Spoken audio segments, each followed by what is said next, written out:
अस्सलामुअलैकुम, welcome back to my YouTube family. Hopefully आप सब ठीक ठाक होंगे। मैं भी आप सबकी दुआओं से बिल्कुल ठीक ठाक हूँ, शुक्र अल्हम्दुलिल्लाह। आज मैं काफ़ी दिनों बाद जो है वो अपना व्लॉग अपलोड कर रही हूँ। यहाँ पे जो है वो मैं आप लोगों के साथ शेयर करने वाली हूँ कि मैं किस तरीके से अपनी वीकली ग्रॉसरी को जो है वो मैनेज करती हूँ, क्योंकि डेली बेसिस पे जो है वो मतलब ग्रॉसरी करके लेके आना मेरे लिए बहुत ज़्यादा मुश्किल हो जाता है। इस वजह से मैं वीकली मंगवा लेती हूँ और उसको इस तरीके से मैनेज करके रख लेती हूँ, तो मेरा पूरा वीक जो है वो आराम से जो है वो इजीली गुजर जाता है। सब्ज़ी भी जो होती है वो मैं 1-2 दिन के पहले ही मंगवा लेती हूँ। यहाँ पे जो है वो मैंने पालक मंगवाई हुई थी और पालक को जो है वो मैंने नेक्स्ट डे बनाना था, लेकिन ये पहले ही मंगवा के रख ली। तो मैंने इसको अच्छे तरीके से जो है वो निकाल लिया। इसमें से जो ख़राब थी उसको मैंने साइड पे कर दिया और जो ठीक थी उसको मैंने निकाल के टोकरी में डाल के इसको मैं फ्रिज में रख दूँगी। अगर इसको मैं शॉपर समेत ही रख देती तो इसके अंदर जो ख़राब पालक थी वो और ये दोनों मिलके जो है वो दूसरी सही पालक को भी जो है वो ख़राब कर देते। इसी तरीके से अगर हम चीज़ों को मैनेज करके रखें तो हमारी चीज़ जो है वो ख़राब नहीं होती। साथ ही साथ उसके बाद यहाँ पे जैसा कि आपको बताया कि वीकली ग्रॉसरी है, तो वीकली ग्रॉसरी में सब कुछ ही जो है वो घर में आया हुआ था। सबको जो है वो मैं अच्छे तरीके से मैनेज करके रख रही थी। यहाँ पे जो है वो एग्स लेके आए हुए थे। मेरे घर में जब भी अंडे आते हैं तो मैं उनको जो है वो वॉश करके रखती हूँ। 1 बाय 1 करके सबको मैं वॉश कर लेती हूँ, क्योंकि इसके ऊपर जो है वो मतलब जम्स वगैरह भी लगे होते हैं, इसके ऊपर कुछ डर्ट वगैरह भी लगी होती है और कुछ इसके ऊपर अजीब से निशान से और दाग से लगे होते हैं। जब इसको ऐसे ही फ्रिज में रख दें और जब इसको अंडे को बॉयल करना हो या जब बनाना हो उस टाइम पे जब इसको करके तो फ्राई करना हो, तो मुझे इतनी कोफ सी आती है कि इतने गंदे अंडे होते हैं, मुझे बड़ी उलझन सी होती है। इस वजह से जब भी एग्स आते हैं तो मैं उनको वॉश करके अच्छे तरीके से यहाँ पे ड्राई करने के लिए रख देती हूँ। उसके बाद मैं इसको इसकी जगह पे फ्रिज में रख दूँगी। यहाँ पे साथ ही साथ जो है वो टमाटोज़ वगैरह लेके आए हुए थे। जैसा कि आपको पता है कि आजकल जो है वो टमाटर बहुत ज़्यादा महंगे हुए हैं।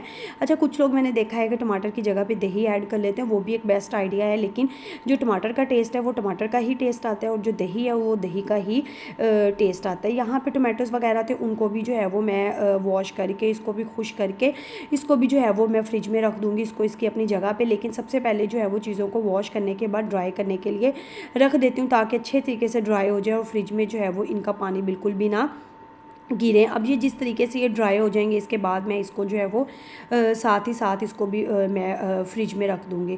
उसके बाद यहाँ पे साथ ही साथ जो है वो हरी मिर्चें आई हुई थी। अच्छा, मैं हरी मिर्चों को जो है वो धो के नहीं रखती। अगर तो वीकली है तो मैं धो के नहीं रखती, और अगर वीक से ज़्यादा मैंने फ्रीज़ करनी हो, सॉरी फ्रीज़ कह दिया, जब मैंने इनको ज़्यादा लॉन्ग टाइम के लिए स्टोर करना हो, फिर मैं इनको जो है वो वॉश करके एक पानी मतलब एक शीशे का जार लेके उसमें पानी डाल के तो उसमें मिर्चों को रख देती हूँ। उससे जो है वो लॉन्ग टाइम के लिए जो है वो स्टोर हो जाती हैं।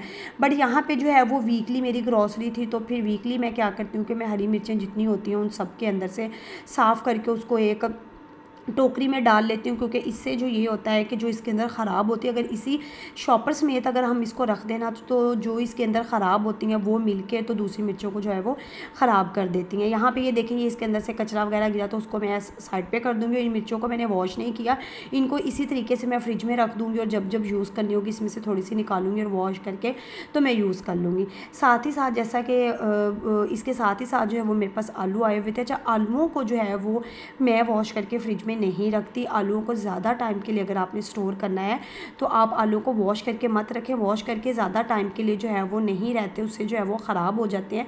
इसी तरीके से जिस तरीके से आलू आते हैं, इनको लेके इसको एक मतलब इस तरीके का कोई भी कार्टन वगैरह ले लें जो मतलब इस गत्ते का हो। मेरे पास जो है वो ऑयल वाला था, तो मैंने ऑयल वाला मेरे पास खाली हुआ था, उसके अंदर इसके अंदर अगर आप आलू रख देते हो, महीना आपके आलू पड़े रहेंगे। तो इस तरीके से आपके आलू जो है वो कभी भी ख़राब नहीं होंगे। मैं जब ज़्यादा अरसे के लिए भी स्टोर करने हो तो मैं इसी तरीके से जो है वो एक कार्टन ले लेती हूँ, वो कोई भी हो, चाहे आपके पास अगर ऑयल वाला है या घी वाला है तो आप उसको भी यूज़ कर सकते हैं। तो मैं उसमें जितने भी आलू थे वो सारे के सारे स्टोर कर देती हूँ। स्टोर करने के बाद उसको रख देती हूँ और वो महीना भी पड़े रहते हैं तो ख़राब नहीं होते, क्योंकि मेरे मतलब घर में आलू इतने ज़्यादा यूज़ नहीं होते, तो इस वजह से मेरा काफ़ी टाइम ये आलू जो है वो गुजर जाते हैं। साथ ही साथ यहाँ पर जो है वो मैं कारफोर से लहसुन लेके आई थी। तो अच्छा, कुछ लोगों को जो है ना वो गार्लिक से कुछ मतलब एलर्जी होती है। मैं एलर्जिक हूँ गार्लिक से, इसका थोड़ा सा भी जो है वो मतलब लहसुन का पानी वगैरह अगर मेरे नेल्स वगैरह पे लग जाए तो मेरे नेल्स जो है ना वो ख़राब होने लग जाते हैं। इस वजह से मैं जब भी जो है वो गार्लिक को हाथ लगाना होता है तो मैंने जो है वो ग्लव्स ज़रूर यूज़ करने होते हैं। इसके अलावा जिसको भी इस चीज़ से एलर्जी हो वो भी ग्लव्स यूज़ करके तो इसको जो है वो कर सकते हैं। इससे फिर कोई मसला नहीं होता, मेरे हाथ भी ठीक रहते हैं।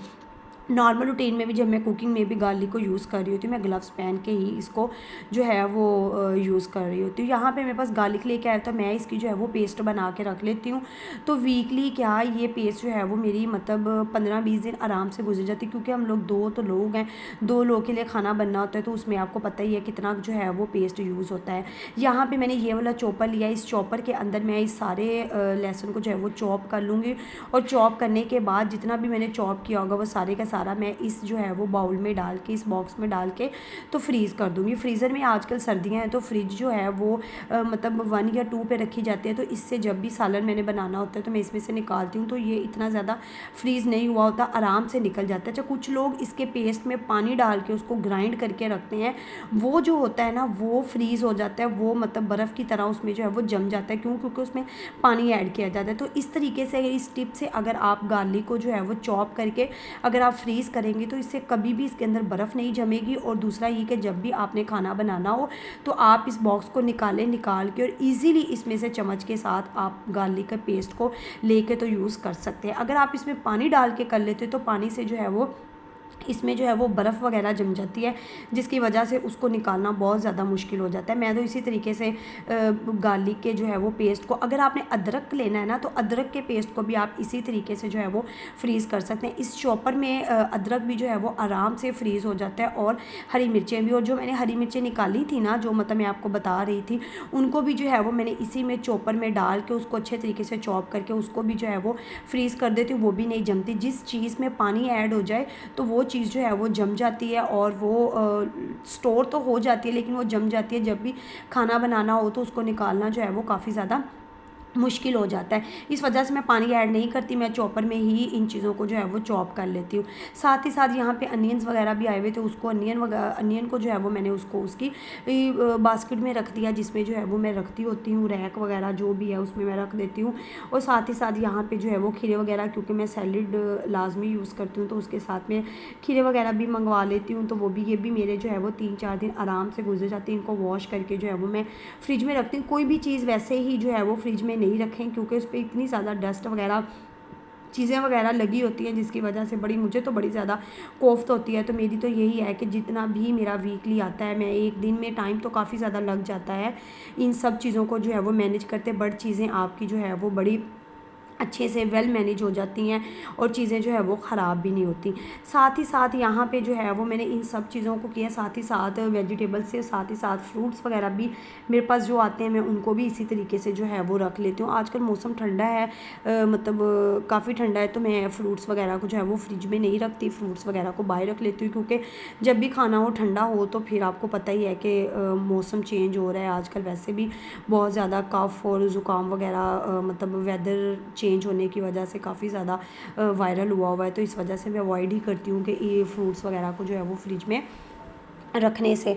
तो यहाँ पे जो है वो एप्पल वगैरह थे, फ्रूट जो भी हो उसको भी जो है वो मैं वॉश करके ही रखती हूँ। मैंने देखा है कुछ लोग तो इसको वैसे ही जो है वो रख देते हैं और जब खाना हो उस टाइम पे वॉश करते हैं। मैं ऐसे भी वॉश करके रखती हूँ, जब खाना होता है फिर मैं दोबारा इसको जो है वो वॉश करती हूँ। बनानास को जो है वो मैं साफ़ कर लेती हूँ, क्योंकि बनानास को वॉश नहीं किया जाता, वो ख़राब हो जाते हैं अगर उसको जो है वो वॉश कर लें। तो फिर इस वजह से बनानास को मैं जो है वो वैसे का वैसे ही रख लेती हूँ। इसके अलावा इसके साथ साथ जो है वो जापानी फल होता है, जापानी फल को जो है वो मैं वॉश करके फ्रिज में रखती हूँ, क्योंकि ये बाहर जो है ना वो बड़ी जल्दी ख़राब हो जाता है। ये तो पहले ही इतना ज़्यादा सॉफ्ट होता है, अगर इसको बाहर रखा जाए तो ये ख़राब हो जाता है, लेकिन अगर वॉश करके इसको फ्रिज में रख दिया जाए ना तो ये आराम से 2 से 3 दिन आराम से निकाल देता है, तो इसमें से ख़राब नहीं होते। इवन ये जब लेके आते आते रास्ते में जब इसको लेके आ रहे तो बनानास का थोड़ा सा वज़न इसके ऊपर आया, और ये जापानी फल जो है ना उसमें से कुछ मतलब इतने सॉफ्ट, पहले सॉफ्ट होते हैं और सॉफ्ट उसके बाद होने से और ज़्यादा बनानास का वज़न आने से जो है वो और ज़्यादा सॉफ्ट हो गए, जिस तरीके से वो फट नहीं जाता उस तरीके से जो है वो हो गए थे। इस वजह से मैं इसको जो है वो फ्रिज में रखती हूँ, ताकि ये बाहर पड़े पड़े जो है वो ख़राब ना हो जाए। फ्रिज में ये है कि 2-3 दिन निकाल जाते हैं, क्योंकि एक दिन में ही तो सारा मुझसे तो नहीं खा होता, इस वजह से मैंने थोड़ा थोड़ा एक एक फ्रूट करके खाना होता है, इस वजह से मैं इसको जो है वो फ्रिज में रख देती हूँ। इसके साथ साथ जैसे ही बाकी बनानास वगैरह और अनार वगैरह, इनको तो मतलब आप वॉश ना भी करें, इनको किसी कपड़े के साथ अच्छे तरीके से साफ़ करके रख दें तो ये यूज़ हो जाते हैं, क्योंकि ये छिलके वाला फ्रूट होता है तो इसके ऊपर से छिलका उतार के यूज़ करना होता है। तो इसको साफ़ अच्छे तरीके से कर दे तो उस तरीके से जो भी है उस तरीके से भी है जो मतलब ये साफ़ हो जाता है। आज मैं काफ़ी दिनों बाद व्लॉग अपलोड कर रही हूँ, क्योंकि एक तो मौसम चेंज हुआ था, कुछ मतलब गला वगैरह, बुखार, इतनी ज़्यादा तबीयत ख़राब थी जिस वजह से मैं जो है वो व्लॉग्स वगैरह अपलोड नहीं कर सकी। उसके बाद कुछ मसरूफियत वगैरह ऐसी थी जिसकी वजह से मैं काफ़ी ज़्यादा बिज़ी थी और व्लॉग वगैरह भी मैं अपलोड नहीं कर सकी। अब से इंशाल्लाह मैं जो है वो रेगुलर हो जाऊँगी और रेगुलर अपने व्लॉग अपलोड करूँगी। आपने पहले की तरह जो है वो मुझे मेरे व्लॉग्स पे जो है वो ढेर सारा प्यार शो करना है। इसी के साथ मैं अपने व्लॉग का एंड करती हूँ। उम्मीद करती हूँ आपको मेरा आज का व्लॉग भी पसंद आया होगा। Thank you for watching, take care, अल्लाह हाफिज़। अपना बहुत सारा ख्याल रखिएगा, मुझे दुआओं में याद रखिएगा। इसी के साथ साथ फ़लस्तीन के लिए भी बहुत सारी दुआएं कीजिएगा, क्योंकि आपको पता है कि उन पर कितने ज़्यादा जुल्म हो रहे हैं। अल्लाह ताला उनको जो है उन पर अपना रहम अता फ़रमाए।